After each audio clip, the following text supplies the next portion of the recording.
إن الحمد لله نحمده ونستعينه ونستغفره ونعوذ بالله من شرور أنفسنا ومن سيئات أعمالنا. من يهده الله فلا مضل له ومن يضلل فلا هادي له. وأشهد أن لا إله إلا الله وحده لا شريك له وأشهد أن محمدا عبده ورسوله صلى الله عليه وعلى آله وصحبه وسلم تسليما كثيرا.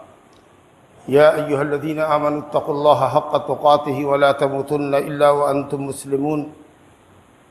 يا أيها الناس اتقوا ربكم الذي خلقكم من نفس واحدة وخلق منها زوجها وبث منهما رجالا كثيرا ونساء واتقوا الله الذي تساءلون به والأرحام إن الله كان عليكم رقيبا. يا أيها الذين آمنوا اتقوا الله وقولوا قولا سديدا يصلح لكم أعمالكم ويغفر لكم ذنوبكم ومن يطع الله ورسوله فقد فاز فوزا عظيما. أما بعد فإن خير الحديث كتاب الله وخير الهدي هدي محمد صلى الله عليه وسلم وشر الأمور محدثاتها وكل محدثة بدعة وكل بدعة ضلالة وكل ضلالة في النار. بزرگوں اور دوستو، مدینہ نبویہ جس کو عام اصطلاح میں لوگ مدینہ منورہ کہتے ہیں، جس کی زیارت مسنون اور باعث اجر عظیم ہے. عام طریقے سے لوگ حج یا عمرہ کے لیے جاتے ہیں تو مسجد نبوی صلی اللہ علیہ وسلم کی زیارت کے لیے بھی حاضری دیتے ہیں، اور یہ مسنون بھی ہے، مبارک عمل بھی ہے. ہم نے آج کے خطبے کا عنوان یہی رکھا ہے، مدینہ منورہ کے فضائل اور زیارت کے آداب. ہم کو سمجھنا چاہیے کہ مدینہ، جس کا جاہلی نام ہجرت سے قبل یثرب تھا، جس کی آب و ہوا بہت خراب تھی، بخار بہت شدید وہاں آیا کرتا تھا، گدلا پانی لوگ پیا کرتے تھے، وائرل بخار بہت تیز ہوتا تھا، بہت لوگ مرتے تھے. نبی کریم صلی اللہ علیہ وسلم کی دعا کی برکت سے وہاں کی فضا بڑی صاف ستھری ہو گئی، بڑی اچھی پاکیزہ ہو گئی، مٹی بڑی پاکیزہ ہو گئی، آب و ہوا بڑی پاکیزہ ہو گئی. نبی صلی اللہ علیہ وسلم نے اس کا نام طابہ رکھا، طابہ پاکیزہ، طیبہ رکھا، طیبہ رکھا. طابہ اور طیبہ طیب سے ہے، خوشبو، مٹی سے خوشبو آنے لگی، در و دیوار مہکنے لگی.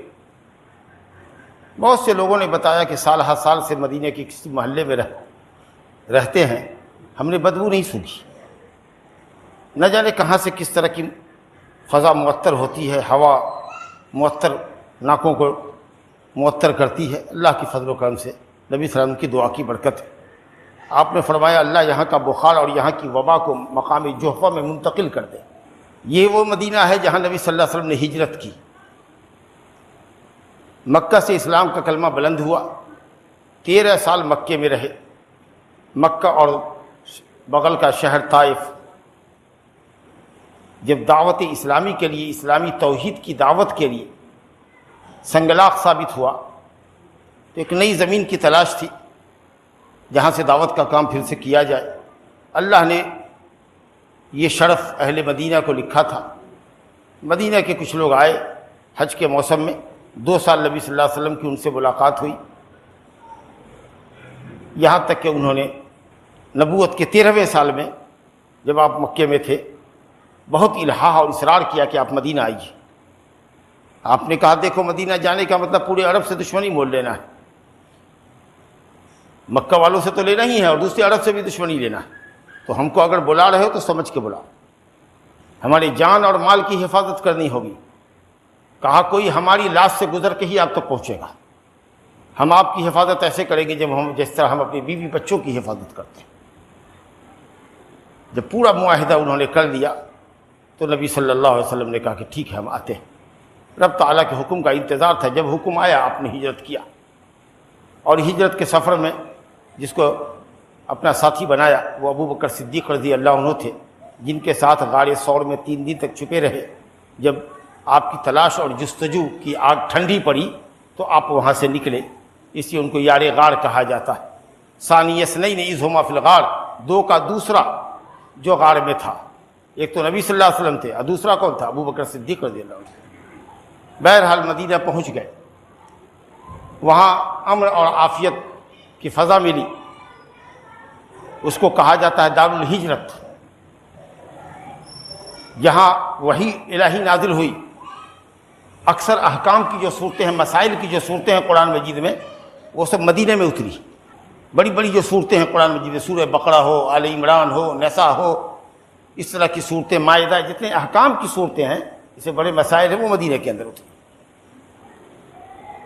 جبریل امین تشریف لایا کرتے تھے، وحی الہی کا نزول ہوتا تھا، وہاں مسلمانوں کی تعداد جمع ہونے لگی، جو جہاں مسلمان ہوتا تھا اس کو حکم ہوتا تھا کہ مدینہ آؤ، ہجرت کرو، ہجرت تمہارے ماقبل کے گناہوں کو معاف کر دے گا، تاکہ مسلمانوں کا ایک بڑا لشکر وہاں اکٹھا ہو۔ اور وہاں سے فتوحات کا سلسلہ شروع ہوا، جہاد کا علم بلند ہوا، اور مدینے سے اسلام کی پرنور شعاعیں روشن ہوئی، دور دور تک پھیلنے لگی۔ جزیرۃ العرب، پورا عرب خطہ نبی صلی اللہ علیہ وسلم کی زندگی میں مسلمان ہو گیا۔ اور اس کے بعد خلفائے راشدین رضی اللہ عنہم نے، خلفائے بنو امیہ نے اس قافلے کو جاری رکھا، یہاں تک کہ ایک صدی ہوتے ہوتے ساری دنیا کے اندر اسلام پھیل گیا۔ یہ وہ مدینہ ہے۔ اس مدینے کو اللہ نے حرم بنایا ہے۔ حرمین شریفین سنتے ہیں، دو حرم ہے، ایک مکہ اور ایک مدینہ۔ حرم کا مطلب کہ انتہائی مقدس مقام ہے، جہاں کسی کا خون نہیں بہایا جا سکتا، جہاں شکار کو بھگایا نہیں جا سکتا، جہاں کانٹے دار درخت کاٹے نہیں جا سکتے، جہاں کے پتے جھاڑے نہیں جا سکتے، جہاں سے پرندوں کو بھگایا نہیں جا سکتا۔ آدمی امن کے ساتھ، اطمینان کے ساتھ وہاں زندگی گزارے اور اللہ تعالیٰ کی بندگی کرے۔ اس دونوں شہر کو اللہ نے حرمت والا شہر بنایا۔ حضرت ابراہیم خلیل اللہ نے اس کی حرمت کا اعلان کیا۔ نبی صلی اللہ علیہ وسلم نے فرمایا ان ابراہیم حرم مکہ، حضرت ابراہیم نے مکہ کو حرم قرار دیا۔ حرم قرار دینے کا مطلب یہ ہے کہ حرمت کا اعلان کیا، کیونکہ حرمت تو اللہ نے کی تھی اسی دن سے جس دن سے آسمان زمین پیدا کیا۔ اور آپ نے فرمایا وَإِنِّي حَرَّمْتُ الْمَدِينَةَ، اور میں مدینہ کی حرمت کا اعلان کرتا ہوں۔ تو دونوں ہی حرم ہیں، دونوں محترم مقامات ہیں، دونوں جائے امن ہے، عافیت ہے اللہ کی طرف سے۔ ایک کی حرمت کا اعلان حضرت ابراہیم خلیل اللہ علیہ السلام نے کیا، اور مدینہ کی حرمت کا اور اس کے حرم ہونے کا اعلان محمد صلی اللہ علیہ وسلم نے کیا، کہ جہاں کوئی شکار ہو تو شکار نہ کیا جائے، اگر حدود حرم کے اندر کوئی شکار ہے تو اس کو شکار نہ کیا جائے۔ حضرت ابو ہریرہ رضی اللہ عنہ کہتے ہیں کہ ہرن ہم لوگوں کے سامنے ٹہلتا پھرتا تھا، آسانی سے پکڑ سکتے تھے، لیکن چونکہ وہ حدود حرم کے اندر تھا نہیں کرتے تھے، خوف زدہ نہیں کرتے تھے۔ درخت کا پتا جھاڑنے سے آپ نے منع کیا، لیکن لوگوں نے کہا یا رسول اللہ بکری کو کھلانے کے لیے، بھینس گائے کو کھلانے کے لیے، تو آپ نے کہا کہ چلو چارے کی حد تک پتا جھاڑ سکتے ہو، ادروائز نہیں۔ اتنا پرامن مقام ہے۔ نبی کریم صلی اللہ علیہ وسلم کو یہ شہر بڑا محبوب تھا، اور کیوں نہ محبوب ہو کہ اسی شہر نے آپ کو پناہ دیا تھا، اور یہاں کے رہنے والے کیوں نہ محبوب ہو جنہوں نے سارے عرب سے، ساری دنیا سے دشمنی مول لی اسلام کی خاطر، اور اپنا تن من دھن سب قربان کیا آپ کے اوپر۔ جنگ بدر کے موقع پر نبی صلی اللہ علیہ وسلم پوچھتے تھے صحابہ کرام سے کہ ہم تو 313 ہیں یا 317 نہتھے ہیں۔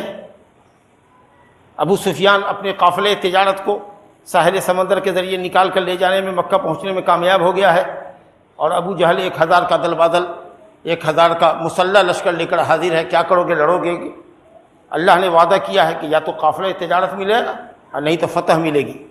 تو جو مہاجرین تھے جو مکے سے ہجرت کر کے گئے تھے گھر بار لٹا کے، انہوں نے کہا ہاں بالکل لڑیں گے، لیکن آپ کا منشا تھا انصار، کہ ان کی رائے نہیں، یہ نہ کہیں گے کہ دیکھیے ہم کو بلا کہے ہوئے بلا پہلے سے مطلع کیے ہوئے ہماری گردن کٹوانے کے لیے لے آئے۔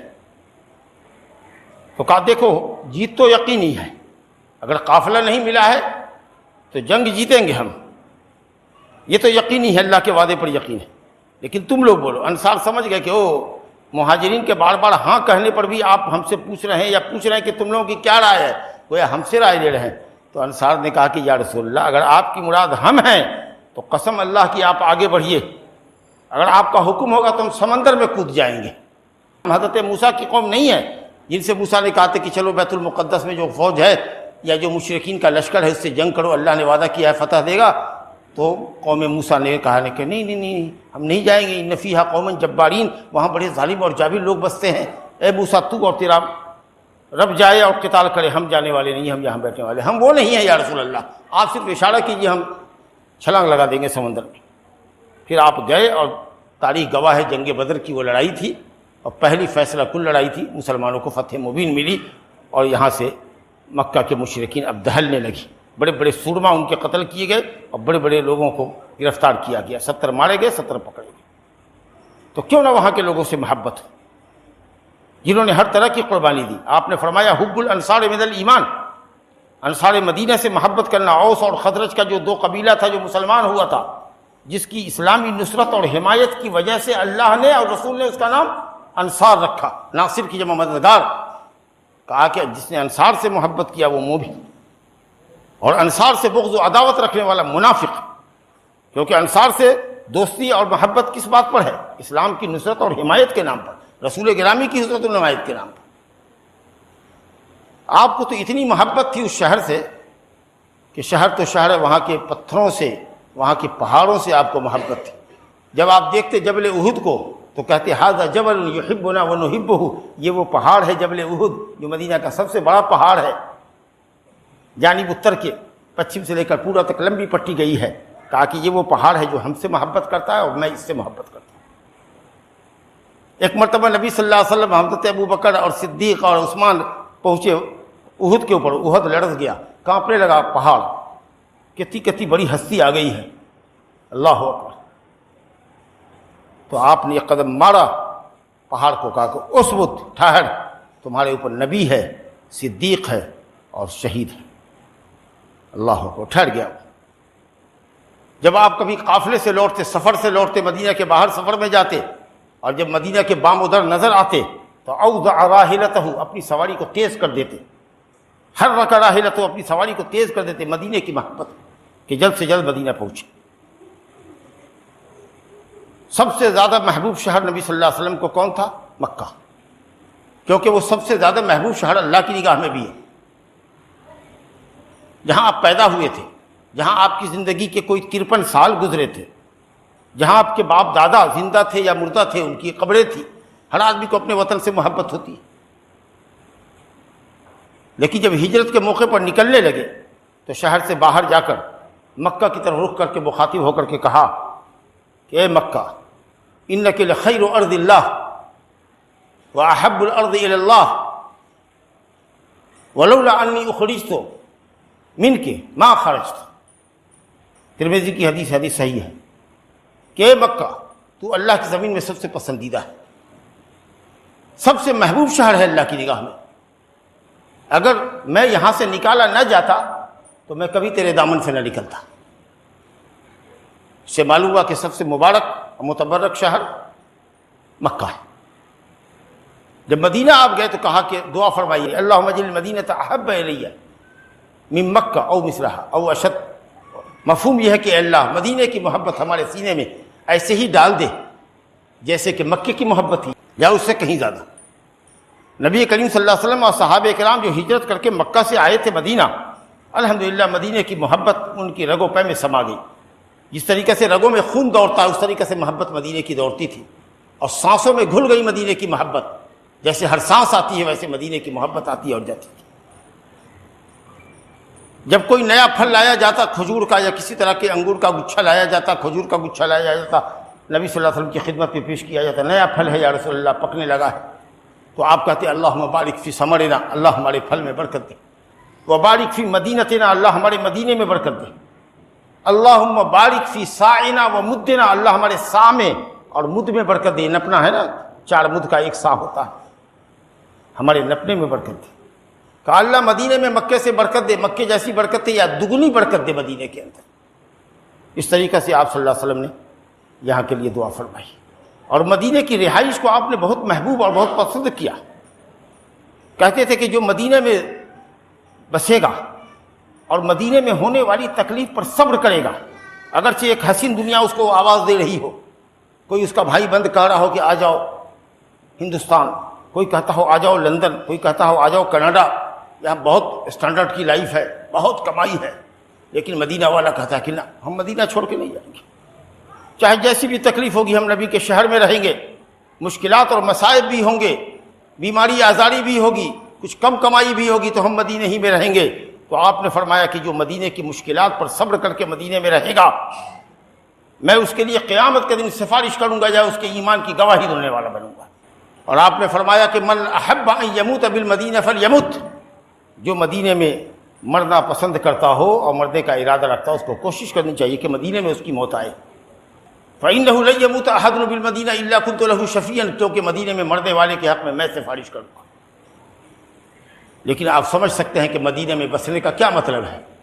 مدینہ والے کی سنت پر عمل کرنا، مدینہ والے کے دین پر عمل کرنا، مدینہ کا احترام کرنا، بدعات اور شرک و بدعات سے اپنے آپ کو بچانا، اللہ رسول کی اطاعت کرنا، یہ مطلب ہے۔ ورنہ اگر مدینہ میں رہ کر کے بھی بے نمازی ہو، بہت سے لڑکے ہوتے ہیں جاتے ہیں کام کرنے کے لیے، مزدوری کرنے کے لیے، مدینے میں ایک آدھ وقت نماز پڑھا، باقی وقت نہیں پڑھ رہے، سنیما دیکھ رہے ہیں، غلط مناظر دیکھ رہے ہیں، نمازوں میں حاضر نہیں ہو رہے ہیں، شرک و بدعت کا کام کر رہے ہیں، وہاں بھی قبر رسول پر جاتے ہیں تو من من یا رسول اللہ آگے سنی، میری فریاد سنیے نا، میری دعا قبول کیجیے نا، میری مدد کیجیے نا، اس طرح کا شرکیہ کام کرتا ہے، کوئی مدینہ اس کو فائدہ نہیں اٹھائے گا، اور مدینہ سے اس کو کوئی فائدہ نہیں ملے گا، اور ایسے شخص کے حق میں سفارش نہیں ہوگی۔ یاد رکھیے، کوئی جگہ کسی کو مقدس نہیں کرتی ہے، انسان کو اس کا عمل مقدس کرتا ہے۔ اگر کوئی مکہ جیسے مقدس مقام میں بھی رہ کر کے بدکاری کرے، شراب نوشی کرے، آپ کیا کہیے گا اس ابھاگے کو؟ مکہ تو وہ شہر ہے جہاں گناہ کا ارادہ اگر آدمی کرے تو گناہ لکھا جاتا ہے، چھ جائے کہ گناہ کر رہے ہو، بدکاری کر رہے ہو۔ من بطأ بہ عملہ لم یسرع بہ نسبہ، اگر کوئی عمل کے میدان میں پیچھے ہے، چاہے وہ بڑے سے بڑے خاندان کا چشم و چراغ کیوں نہ ہو، اس کی کوئی حیثیت اللہ کے پاس نہیں۔ ان اکرمکم عند اللہ اتقاکم، تم میں کا سب سے بزرگ وہ ہے اللہ کے نزدیک جو سب سے بڑا متقی ہے، جو اللہ کے احکام پر عمل کرنے والا ہے۔ مدینے کی خصوصیات میں دیکھیے کہ وہاں نبی صلی اللہ علیہ وسلم کی مسجد ہے، جس کو مسجد نبوی آپ کہتے ہیں، اور وہاں مسجد قباء ہے، اسلام کی پہلی مسجد، اور ان دونوں مسجدوں کی بڑی فضیلت ہے۔ مسجد نبی صلی اللہ علیہ وسلم، جس کو آپ صلی اللہ علیہ وسلم نے بنایا، تعمیر میں نفس نفیس شریک ہوئے، آپ نے فرمایا صلاۃ فی مسجدی ھذا خیر من الف صلاۃ فیما سواہ الا المسجد الحرام، میری اس مسجد میں نماز پڑھنا، مسجد نبوی میں نماز پڑھنا، دنیا کی دیگر مساجد میں 1000 نماز پڑھنے سے بہتر ہے، سوائے مسجد حرام کے، یعنی کعبۃ اللہ کے، کہ کعبۃ اللہ میں نماز پڑھنا ہماری اس مسجد کی نماز سے 100 گنا بہتر ہے۔ گویا کعبہ میں نماز پڑھنا دنیا کی دیگر مساجد کے مقابلے میں 1 لاکھ، اور مسجد نبوی میں نماز پڑھنا 1000۔ 1000 کو اگر 100 سے ضرب دیجیے گا تو لاکھ پڑے گا۔ اب آپ غور کیجئے، جو مدینے میں رہ رہا ہے، جو وہاں کا باشندہ ہے، جو لڑکے گئے ہیں کام کرنے کے لیے، جو انجینئر ڈاکٹر کام کرنے کے لیے گئے، وہ اتنی بڑی دینی تجارت کو چھوڑ دیں، گھر میں نماز پڑھیں، کہیں پڑھیں، موقع ہو فوراً مسجد نبوی میں جائیں اور نماز پڑھیں، ثواب کا انبار جمع کر لیں۔ 1 دن نماز پڑھے گا 1000 دن نماز کا ثواب ملے گا ہندوستان میں۔ اب آپ سوچ سکتے ہیں کہ کتنے سال ہوں گے، آپ غور کر لیجیے۔ اور 1 دن نماز پڑھے گا مکہ میں 5 وقت کی نماز، تو 1 لاکھ دن پڑھے گا، اور 1 لاکھ دن کو 355 دن کا اسلامی سال ہوتا ہے، تقسیم دے دیجئے 1 لاکھ کو تو کوئی 55 سال کچھ مہینہ نکلے گا۔ 1 دن وہاں کا، ہندوستان کا 55 سال، کتنی بڑی قسمت ہے اور کتنا بڑا نصیبہ ہے۔ اسی جس کو بھی اللہ توفیق دے، حج کی طاقت ہو، فوراً جاؤ حج کرنے کے لیے، عمرہ کرنے کے لیے جاؤ، اور حرم شریف میں نماز پڑھو، مدینہ کی مسجد نبوی میں اندر کے حصے میں جا کر کے نماز پڑھو، مسجد کا جو حصہ ہے اس میں نماز پڑھو، ہوٹلے میں تان لیا، مائک لگا ہوا ہے، سڑک پر کر لیا، وہاں تک صف لگی ہوئی ہے، یہیں 50 گز پیچھے ہی نیت باندھ لیا 4 آدمی کے ساتھ، نہیں، مسجد نبوی میں نماز پڑھنا جو مسجد کا احاطہ ہے، کتنی بڑی فضیلت ہے۔ اور مسجد قباء جو پہلی مسجد ہے، جس کو قرآن نے کہا مسجد اسست علی التقوی من اول یوم احق ان تقوم فیہ، وہ مسجد جس کی بنیاد ہی تقوی الہی پر رکھی گئی ہے، اے نبی آپ اس میں ٹھہریے، نماز پڑھیے، وہ مسجد جو ہے جو منافقین نے مسجد زرار کے نام سے تیار کی تھی، اس میں مت جائیے، وہ تو اللہ رسول کی دشمنی میں منافقین نے بنایا ہے۔ اس مسجد میں جائیے جو قباء ہے۔ اللہ اکبر۔ وہاں ایسے لوگ ہیں جو پاکی کو پسند کرتے ہیں اور اللہ پاک بازوں کو پسند کرتا ہے۔ تو آپ نے پوچھا کہ اے قباء والوں کیسے پاکی کرتے ہو کہ اللہ تعالیٰ نے تمہاری پاکی کا ذکر کیا ہے؟ تو کہا کہ یا رسول اللہ، عرب کے سارے قبائل پتھر سے استنجا کرتے ہیں، پیشاب پخانہ صاف کرتے ہیں، ہم لوگ پانی لیتے ہیں کیونکہ ہمارے پڑوس میں یہودی ہیں اور یہودی پانی سے استنجا کرتے ہیں، تو ہم لوگ پانی سے استنجا کرتے ہیں۔ آپ سمجھ سکتے ہیں کہ پانی سے استنجا بھی دھل گیا اور بدبو بھی دھل گئی۔ کہا او یہی تو وجہ ہے۔ رسول گرامی صلی اللہ علیہ وسلم ہر سنیچر کو جاتے تھے مسجد قباء، کبھی سواری پر کبھی پیدل، اور وہاں جا کر نماز پڑھتے تھے۔ اور حدیث صحیح ہے کہ من تطہر فی بیتہ، جو کوئی اپنے گھر میں پاکی حاصل کر کے، استنجا وغیرہ سے فارغ ہو کر وضو کر کے، ہوٹل سے یا جس کا جو گھر ہے وہاں سے مسجد قباء کی زیارت کے ارادے سے نکلے اور وہاں جا کر کے نماز پڑھے، چاہے سنت پڑھے 2 رکعت یا فرض ہو رہی ہو تو فرض میں شامل ہو گیا، پاکی کے ساتھ نکلے۔ اب راستے میں وضو ٹوٹ گیا تو پھر ٹھیک ہے مجبوری ہے، لیکن گھر سے نکلے پاک ہو کر۔ من تطہر فی بیتہ، گھر میں پاکی حاصل کرے۔ ثم اتی مسجد قباء فصلی فیہ صلاۃ، کوئی بھی نماز فرض ہو کہ نفل ہو اس میں نماز پڑھی، کان کاجر عمرہ، ایک عمرہ کا ثواب اس کو اللہ تعالیٰ دیتا ہے۔ یہ ہے فضیلت۔ یہ وہ مدینہ ہے جہاں طاعون کی بیماری داخل نہیں ہو سکتی۔ کسی دور میں طاعون کی بیماری نہیں گئی۔ طاعون جو دمل کی بیماری ہوتی ہے، جو پسو کے کاٹنے سے ہوتا ہے، وائرل بیماری ہوتی ہے، بیکٹیریل بیماری ہوتی ہے، بہت تیزی سے سرایت کرتی ہے، ہوا کے ذریعے پھیلتی ہے، اور اکثر آدمی پہلے مر جاتا تھا۔ چوہے کے کاٹنے سے بھی یہ بیماری آتی ہے، اور بھی کئی جانوروں سے آتی ہے۔ بیکٹیریل بیماری ہے یہ طاعون کی بیماری، اور بڑی مہلک بیماری ہے۔ اور جب سے دنیا قائم ہے اور جب تک قائم رہے گی، سب سے بڑا فتنہ جو ہوگا وہ دجال کا فتنہ ہوگا۔ نبی کریم صلی اللہ علیہ وسلم نے فرمایا کہ اللہ تعالیٰ نے مدینے کے ہر راستے پر فرشتوں کو کھڑا کر رکھا ہے، دجال کو اس میں گھسنے نہیں دیں گے اور اس بیکٹیریل بیماری کو گھسنے نہیں دیں گے۔ فرشتے پروٹیکشن میں ہیں۔ لا يدخلها الدجال والطاعون، یہاں دجال نہیں داخل ہو سکتا، یہاں طاعون کی بیماری داخل نہیں ہو سکتی۔ کرونا داخل ہوگا، حیضہ داخل ہوگا اور دوسری بیماری داخل ہوگی، لیکن طاعون کی بیماری داخل نہیں ہو سکتی۔ یہ آپ صلی اللہ علیہ وسلم کی پیشین گوئی ہے، کسی نجومی اور کاہن کی نہیں۔ اس شخص کی بات ہے جو صادق ہے، مصدوق ہے، جس کی زبان پر اللہ بولتا ہے، جو دین کے معاملے میں اپنی طرف سے کچھ نہیں بولتا، اس نبی کا فرمان ہے۔ اور کہا کہ لوگ مدینہ کو چھوڑ چھوڑ کر کے جائیں گے، یمن فتح ہوگا تو یمن چلے جائیں گے، شام فتح ہوگا شام چلے جائیں گے، عراق فتح ہوگا عراق چلے جائیں گے، امریکہ چلے جائیں گے دنیا کی دولت کے لیے۔ مدینہ المدینہ تو خیر لہم لو کانوا یعلمون، کاش کہ وہ جانتے مدینہ ان کے حق میں بہتر ہے۔ اور آپ نے فرمایا کہ آخر زمانے میں جس طریقہ سے اسلام کو اور ایمان کو پناہ دیا مدینہ نے، آخری زمانے میں بھی مدینہ میں ایمان سکڑ کے رہ جائے گا، ایمان وہیں اکٹھا ہو جائے گا، ایمان مدینہ کے اندر سکڑ جائے گا۔ ان الایمان لیعرض فی المدینہ کما تعرض الحیۃ الی جحرہا، الایمان لیعرض الی المدینہ کما تعرض الحیۃ الی جحرہا، کا ایمان اس طریقے سے سمٹ جائے گا مدینہ میں جیسے کہ سانپ بل کے اندر سکڑ کر کے جاتا ہے۔ ویسے بھی آپ لوگ جانتے ہیں کہ سانپ کا اپنا بل نہیں ہوتا، چوہے کے بل میں داخل ہوتا ہے، وہ سانپ بل نہیں بنا سکتا ہے۔ تو اب چوہا کا پتلا بل ہوتا ہے، اس میں وہ موٹا سانپ، نعوذ باللہ اللہ شر سے محفوظ رکھے، گوہمن جا رہا ہے کوئی اور، اس سے موٹا سانپ جا رہا ہے، تو کتنا پیش تاب کا کر کے جاتا ہے، اور کس طریقے سے گڑیا کی چھوٹی سی جگہ میں وہ بیٹھتا ہے، کہ اس طریقے سے مدینہ میں اسلام سکڑ جائے گا۔ اللہ، اور بھی بہت سی فضیلتیں مدینہ کی، یہاں کی زیارت آپ کو بتایا کہ مستحب ہے، لیکن 2 بات کا ایک دم خاص خیال رکھیے۔ ایک تو یہ ہے کہ نیت یہ ہونی چاہیے مسجد نبوی کی زیارت، قبر رسول کی زیارت کی نیت نہیں ہونی چاہیے۔ جتنے بدعتی ہیں نا وہ کہیں گے کہ روضہ رسول کی زیارت کے لیے جا رہے ہیں، قبر رسول کی زیارت کے لیے، بلکہ ہم کو تو یہ کہنے دیجیے قسم اللہ کی، ایسے بھی ہیں میری قسم نہ ٹوٹے، جو یہ کہتے ہیں کہ اگر مدینہ نہ ہوتا اور روضہ نہ ہوتا، یعنی نبی صلی اللہ علیہ وسلم کی قبر نہ ہوتی تو ہم حج نہ کرتے، جبکہ مدینہ کی زیارت کو حج سے کچھ لینا دینا نہیں ہے۔ حج کے سارے اعمال مکہ ہی میں ہیں، عمرہ کا سارا عمل مکہ ہی میں، لیکن آدمی آتا ہے تو چاہتا ہے کہ چلو مدینہ بھی دیکھیں، ہجرت کی جگہ بھی دیکھیں، نبی کی مسجد بھی دیکھیں، وہاں بھی پڑھنے کا 100,000 نمازوں کا ثواب ملتا ہے، چلو، حالانکہ مکہ میں تو 1 لاکھ ملتا ہے، 100 گنا مسجد نبی سے زیادہ ثواب ہے، لیکن جاتا ہے۔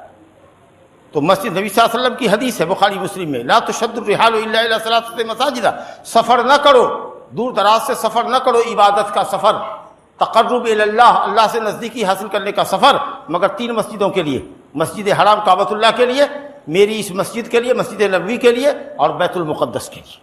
یہ تینوں انبیاء کی مسجد ہے۔ حضرت ابراہیم خلیل اللہ نے حضرت کعبہ کو بنایا، حضرت یعقوب بن اسحاق بن ابراہیم نے بیت المقدس کو بنایا، اور محمد بن عبداللہ رضی اللہ صلی اللہ علیہ وسلم نے مسجد نبوی کو بنایا۔ یہ انبیاء کی مسجد ہے۔ کہا اس مسجد میں نماز پڑھنے کے لیے قصد کیا ہو، اب وہاں نماز پڑھ لیا تو آپ جائیے قبر کی زیارت کیجئے، کوئی حرج نہیں ہے، لیکن زیارت کی نیت سے اگر آپ یہاں سے جاتے ہیں تو یہ سفر معصیت کا، گناہ کا سفر ہوگا۔ مسجد نبوی کی زیارت کے لیے جائیے کہ وہاں نماز پڑھیں گے، اس کے بعد آپ جائیے قبر رسول پر، السلام علیکہ یا رسول اللہ، اللہ کے رسول آپ پر سلامتی ہو، صلی اللہ علیہ وسلم، اللہ کی سلامتی ہو، اللہ کا آپ کا درود ہو، آپ پر درود ہو، اللہ تعالیٰ آپ کو ہم امتیوں کی طرف سے اتنا اجر و ثواب عطا فرمائے جتنا اللہ نے کسی بھی نبی کو اس کی امت کی طرف سے اجر و ثواب دیا ہو۔ آگے بڑھے حضرت ابو بکر صدیق کو، یا ابا بکر السلام علیکہ یا ابا بکر یا خلیفۃ رسول اللہ، اے خلیفہ رسول اللہ ابو بکر صدیق رضی اللہ عنہ، اللہ تعالیٰ کا سلام کی سلامتی ہو آپ پر، اللہ آپ سے راضی اور خوش ہو۔ آگے بڑھے تو حضرت عمر فاروق کی قبر ہے، السلام علیکہ یا عمر بن الخطاب یا فاروق۔ یہ 2 صحابہ کرام ہیں جو جب سے مسلمان ہوئے دونوں دائیں اور بائیں بازو کی حیثیت رکھتے تھے، جن کی قبر نبی صلی اللہ علیہ وسلم کے پاس ہے۔ نبی کریم صلی اللہ علیہ وسلم کی قبر کے پاس سے حضرت ابو بکر صدیق کا سر شروع ہوتا ہے، اور نبی صلی اللہ علیہ وسلم کے پاؤں کے پاس سے اور ابو بکر رضی اللہ عنہ کے قبر کے پاس سے حضرت عمر کی قبر شروع ہوتی ہے۔ یہ تینوں نبی صلی اللہ علیہ وسلم اور آپ کے صاحبین شیخین رضی اللہ عنہما، ابو بکر عمر خلیفہ اول خلیفہ دوم، اسی قبر میں عائشہ رضی اللہ عنہ کے حجرے میں مدفون ہے۔ آپ جائیے ایک مرتبہ زیارت کر لیجیے، آئے ہیں ہندوستان سے تو آ جا کے مسجد میں بیٹھ کے عبادت کیجیے۔ اب بدعتیوں کی طریقہ سے ہر نماز کے بعد جا رہے ہیں السلام علیکم یا رسول اللہ، یہ عمل غلط ہے۔ صحابہ کرام جب مدینے میں ہوتے اور دور دراز ملک شہروں میں جاتے، مہینہ 2 مہینہ 3 مہینہ 6 مہینہ کے بعد لوٹ کے آتے تو ایک مرتبہ جا کر کے قبر رسول پر سلام بھیجتے۔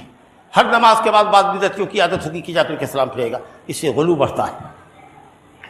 اور پھر نبی صلی اللہ علیہ وسلم سے اگر استغاثہ اور فریاد اگر کریں کہ یا رسول اللہ ہم آئے ہیں گنہگار، آپ ہماری بخشش کے لیے دعا کر دیجئے، ہماری سفارش کر دیجئے، ہم کو اولاد نہیں ملتی ہے، تو قسم اللہ کی یہ تو شرک ہوگا۔ کیا آپ ایسے کام کے لیے ان کو پکار رہے جس پر اللہ کے سوا کوئی قادر نہیں؟ جی، قبر کی زیارت کرنی، اپنی موت کو یاد کرنا ہے، پھر اس کے بعد آ کر مدینہ کی مسجد میں، اسی مسجد میں بیٹھ جائیے کہیں جہاں جگہ ملے، نماز پڑھیے۔ اب حجرے کی جالی کو چھونا، دیواروں کو چومنا، پتھروں کو چھونا، بتائیے تو کتنی مرتبہ تعمیر ہوئی، اس کو چھونا اور چومنا، یہ سنت نہیں ہے، خلاف سنت ہے، بدعت ہے۔ دنیا میں ایک ہی پتھر ہے جس کو چوما جاتا ہے، وہ حجر اسود ہے جو کعبہ میں لگا ہوا ہے ثواب کے لیے اور سنت کی پیروی میں، اور دوسرا ایک کونا رکن یمانی ہے جس کو بسم اللہ اللہ کر کے ہاتھ سے چھوا جاتا ہے۔ باقی دنیا میں کوئی مقام نہیں ہے جس کو چومنا اور چھونا عبادت اور ثواب کا کام، بدعت کا کام کرتے ہو۔ نبی کریم صلی اللہ علیہ وسلم نے فرمایا کہ جو کوئی مدینہ میں بدعت کرے اور کسی بدعتی کو پناہ دے تو علیہ لعنت اللہ والملائکۃ والناس اجمعین، اس پر اللہ کی لعنت، فرشتوں کی لعنت اور تمام دنیا کے انسانوں کی۔ تو یہی ہے زیارت کا طریقہ کہ گئے مسجد میں داخل ہوئے، 2 رکعت نماز پڑھا، اگر موقع مل گیا روضۃ من ریاض الجنہ میں جو نبی صلی اللہ علیہ وسلم کا جو گھر ہے جس میں ابھی آپ کی قبر ہے، وہاں سے لے کر کے جو ممبر تھا آپ کا، آپ جی بھی وہیں پر جگہ ہے ریکھانترت ہے، وہاں پر متعین کیا ہوا ہے کہ یہ نبی صلی اللہ علیہ وسلم کا یہ تھا، وہیں پر ابھی امام کا بھی ممبر ہے۔ تو کہا آپ نے ماں بین بیتی و ممبری، جو میرے گھر اور ممبر کے درمیان کی جگہ ہے یہ روضۃ من ریاض الجنہ، یہ جنت کے باغوں میں سے ایک باغ ہے، جنت کی کیاریوں میں سے ایک کیاری ہے، یعنی یہاں عبادت کرنا جنت میں جانے کا سبب ہے، یا ممکن ہے کہ اللہ تعالیٰ اس حصے کو جنت میں اٹھا کے لے جائے گا۔ بہرحال سنت 2 رکعت پڑھ لیجئے وہاں، اگر موقع ملتا ہے تو لوگ لائن لگ کر کے نماز پڑھتے ہیں دیر دیر تک، ورنہ جہاں چاہیے مسجد نبوی میں 2 رکعت نماز تحیۃ المسجد پڑھ لیجئے، اور اس کے بعد جا کر کے قبر رسول کی زیارت کیجئے السلام علیکم وغیرہ کر کے۔ اب ہاتھ باندھے ہوئے ہیں، نیت باندھے ہوئے ہیں، جو نماز کے لیے نیت باندھتے ہیں، کائی کو ہاتھ چھوڑیے، السلام علیکم یا رسول اللہ صلی اللہ علیہ وسلم، اللہم صلی وسلم، اے اللہ ہمارے نبی کو ہماری طرف سے جزائے خیر دے، پوری امت کی طرف سے جزائے خیر دے۔ آگے بڑھیے، اس طریقہ سے کر کے آئے، بیٹھے، پھر چلنے لگے، چلے گئے۔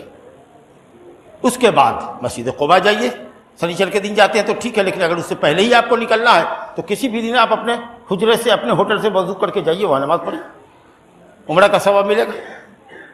گئے وہاں فرض نماز ہو رہی تھی، فرض میں شامل ہو گئے، عمرہ کا ثواب مل گیا۔ اس کے بعد وہاں بقیع غرقد ہے، بغل میں قبرستان ہے صحابہ کرام کی، وہاں جا کر کے بھی آپ جیسے عام قبرستان کی زیارت کرتے ہیں، اسی طریقے سے شہدائے احد ہیں احد کے دامن میں۔ تو کسی کی قبر کو چھونا، وہاں منت و سماجت کرنا اور وہاں اپنی آرزوؤں کی درخواست کرنا، یہ سب تو شرکی عمل ہے جو قبر پرست لوگ کیا کرتے ہیں۔ اب ایک اور بھی حدیث ضعیف لوگوں میں مشہور ہے کہ 40 وقت کی نماز پڑھیں گے، 40 وقت کی نماز پڑھیں۔ مسند احمد میں روایت ہے حضرت انس سے کہ اگر کوئی شخص مدینہ میں 40 وقت کی نماز پڑھے گا جماعت سے، ایک وقت کی نماز بھی فوت نہیں ہوگی۔ کیا دن لگے گا؟ 8 پنچے 40، 8 دن نماز پڑھے، ایک کو نماز اس کی مدینہ میں مسجد نبی میں نہ چھوٹے، تو میں اس کو بشارت دیتا ہوں کہ وہ جہنم سے نجات پائے گا، اللہ کے عذاب سے نجات پائے گا، نفاق سے نجات پائے گا۔ حدیث کمزور، شاید اسی وجہ سے، اسی ضعیف حدیث کی وجہ سے پیکیج جو ہوتا ہے، جو مدینہ جاتا ہے 8 دن رہتا ہے، اس کے بعد وہاں سے نکالا جاتا ہے، کاہے کہ وہ یہی ضعیف حدیث سامنے ہوتی ہے کہ 40 وقت کی نماز لوگ پڑھ کے جائے گا، حالانکہ نہیں، اس کی کوئی حیثیت نہیں ہے، آدمی اپنی سہولت کے اعتبار سے۔ اب چونکہ ہم حج کے قافلے میں ہیں تو 8 دن کے بعد ہمارا سفر ہے، لیکن ہم 10 دن کے لیے گئے ہی ہیں، 5 دن 7 دن میرا مکہ ہی میں گزر گیا ہے، 1 دن ریاض میں گزر گیا ہے، 1 دن کے لیے مدینہ ہم آئے ہیں، تو ظاہر ہے کہ جب تک رہیں گے 3 وقت 4 وقت کا جو موقع ملے گا اس میں جائیں گے، اور اگر مہینوں کا اتفاق ہے تو مہینوں بھر رہیں گے وہاں، نماز پڑھیں گے مسجد نبوی کے اندر، وہ آپ کی سہولت کے اعتبار سے ہے، وہ 40 دن کی نماز کا کوئی قید نہیں ہے، وہ حدیث سلسلے میں ضعیف ہے۔ اور اہل بدعت کی طریقہ سے نہیں کہ ہر نماز کے بعد دوڑے قبر کے اوپر، یا جہاں ہے ادھر قبر پر زیارت کر لیا، یا ہندوستان ہی میں ہے تو نماز پڑھنے کے بعد مدینہ کی طرف گھوم گئے ہلکا سا کہ مدینہ ادھر ہے، اس کے بعد یا نبی سلام علیک کرنے لگے۔ کہا کہ جہاں کہیں رہو سلام پھیرو اس پر، سلام بھیجو، درود بھیجو، تم جہاں کہیں بھی ہو۔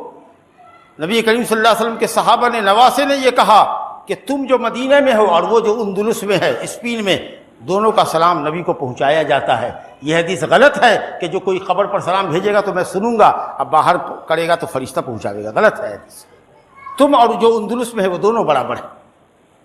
کہا کہ ان للہ ملائکۃ سیاحین فی الارض، ابو داؤد کی روایت ہے کہ اللہ کے فرشتے ساری دنیا میں گھومتے ہیں اسی کام کے لیے کہ میری امت کا سلام مجھ تک پہنچائے۔ کون کہاں سلام درود پہنچ رہا ہے؟ تو وہاں بھیڑ لگانے کی ہر نماز میں کیا ضرورت ہے بدعتیوں کے طریقے سے؟ آپ یہیں سے درود و سلام بھیجیے، اللہ کے فرشتے پہنچاتے ہیں۔ کہا اللہ کے خاص فرشتے اس کام کے لیے مامور ہیں۔ تو اس طریقہ سے وہاں ادب اور احترام کے ساتھ رہنا چاہیے۔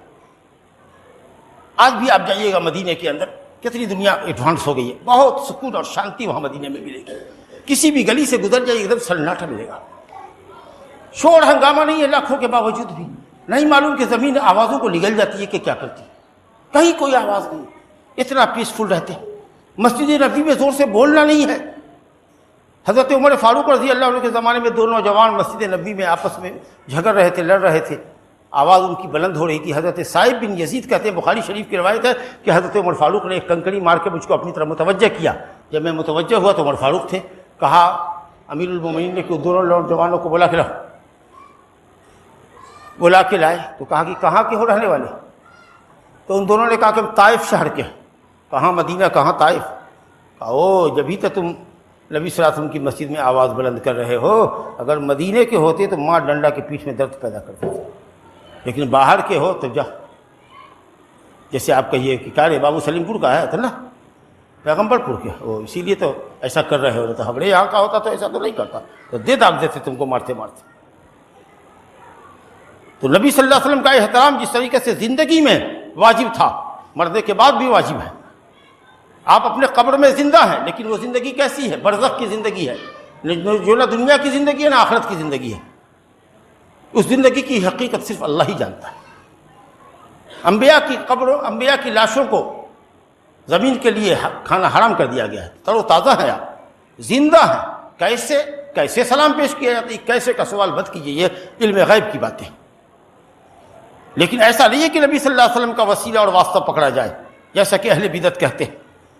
اگر ایسا ہوتا تو حضرت عمر بن خطاب رضی اللہ عنہ کے زمانے میں زبردست قحط پڑا تو آپ چلے جاتے قبر کے اوپر، کہتے یا رسول اللہ دعا کر دیجئے، لیکن گئے عباس بن عبد المطلب کے پاس، نبی کے چچا کے پاس، اور کہا کہ آپ چلیے نماز پڑھا دیجیے اور دعا کیجیے بارش کی، آپ نبی کے چچا ہیں، اللہ تعالیٰ آپ کی برکت سے، آپ کے نبی کے رشتے کی وجہ سے ہم لوگوں کو اللہ تعالیٰ بارش برسائے گا۔